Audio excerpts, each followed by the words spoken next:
গভীর রাতে ভয়াবহ অগ্নিকাণ্ড আর সেই আগুনের হাত থেকেই ছাগল বাচ্চাকে বাঁচাতে গিয়ে প্রাণ হারালেন গৃহকর্তা। এমনই মর্মান্তিক ঘটনাটি ঘটেছে কালনার নিচু চাপাহাটি এলাকায়।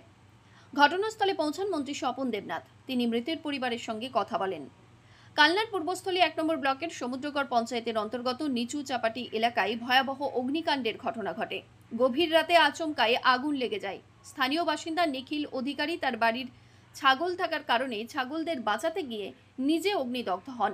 আগুন নেভাতে গিয়ে গুরুতরভাবে জখম হন তিনি। তাকে উদ্ধার করে স্থানীয়রা হাসপাতালে নিয়ে গেলে সেখানেই চিকিৎসকরা তাকে মৃত বলে ঘোষণা করেন। দুর্ভাগ্যজনকভাবে আগুনে ঘরে থাকা 23টি ছাগলও পুড়ে যায়। এর মধ্যেই ঘটনাস্থলে 19টি ছাগলের মৃত্যু হয়েছে বলে স্থানীয় সূত্রে জানা গেছে। এই মর্মান্তিক ঘটনায় এলাকায় নেমেছে শোকের ছায়া। শুক্রবার সকালে ঘটনাস্থলে পরিদর্শনে যান প্রাণী সম্পদ উন্নয়ন দপ্তরের মন্ত্রী স্বপন দেবনাথ। তার সঙ্গে উপস্থিত ছিলেন পঞ্চায়েত সমিতির সভাপতি দিলীপ মল্লিক, স্থানীয় জনপ্রতিনিধি এবং প্রশাসনিক আধিকারিকরা। আমরা তো জানি না, শুয়ে রয়েছি আমরা দুইজন। দিয়ে ছাগলগুলো খুব ছটফট করে ডাকছে, সেই সময় বেরিয়েছি। কটা নাগাদ তাও? এই 12টা রাত্রি। হ্যাঁ। দিয়ে কি দেখলেন বেরিয়ে দেখি ছাগল ছটফট ছটফট করছে। উনি গেছে ওই ছাগলের ঘরে, আর আমি গেছি, হ্যাঁ আমি গেছি জল আনতে। উনি তো ঢুকছে আমি দেখিনি, আর আমি জল আনতে গেছি, 2-3 বার আনা হয়ে গেছে। তারপর দেখি উনি বেরিয়ে ওইখানে পড়ে আছে। আমি কই হ্যাঁ হ্যাঁ ওই ছাগল বাঁচাতে গেছে। এইগুলো জানো, এই ছাগল বাঁচাতে গিয়েই তো মরলো। ছাগলও বাঁচবে না, আমার স্বামীরাও।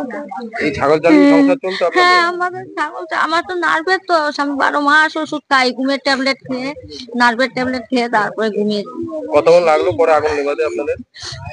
ওদের মেশিন দিয়ে জল দিয়েছে, অনেক টাইম লেগেছে। বাড়িতে অগ্নিসংযোগ হয়। উনি ছাগল পোষায়, ওনার পেশা ছিল। প্রায় 23টা মতো ছাগল ছিল। আমি এসে দেখলাম, খবর পেয়ে উনি ওই ছাগলকে রক্ষা করার জন্য পাশের ঘর থেকে এসেছিলেন। নিজেও অগ্নিদগ্ধ হয়েছেন, আর ছাগলগুলো অগ্নিদগ্ধ হয়ে প্রায় 4টে মাত্র বেঁচে আছে। ছাগলগুলো মারা যাবে হয়েছে, আবার নিজেও মারা গেছেন। তার পোস্টমর্টম ওটা দেখতে এসেছিলাম। পাশের বাড়িটাও একটু ক্ষতিগ্রস্ত হয়েছে ভেতরে, এটা দেখতে এসেছিলাম। কার বাড়ি পুড়েছিল? নিখিল অধিকারী। নিখিল অধিকারী নিজে মারা গেছেন, তারই বাড়ি। কোন এলাকায় এটা হচ্ছে সমুদ্রগড় গ্রাম পঞ্চায়েতের, এটা চাপাহাটি নিচু মাঠ বলে। কমল বোরা রিপোর্ট, সংবাদ আজকে নিউজ।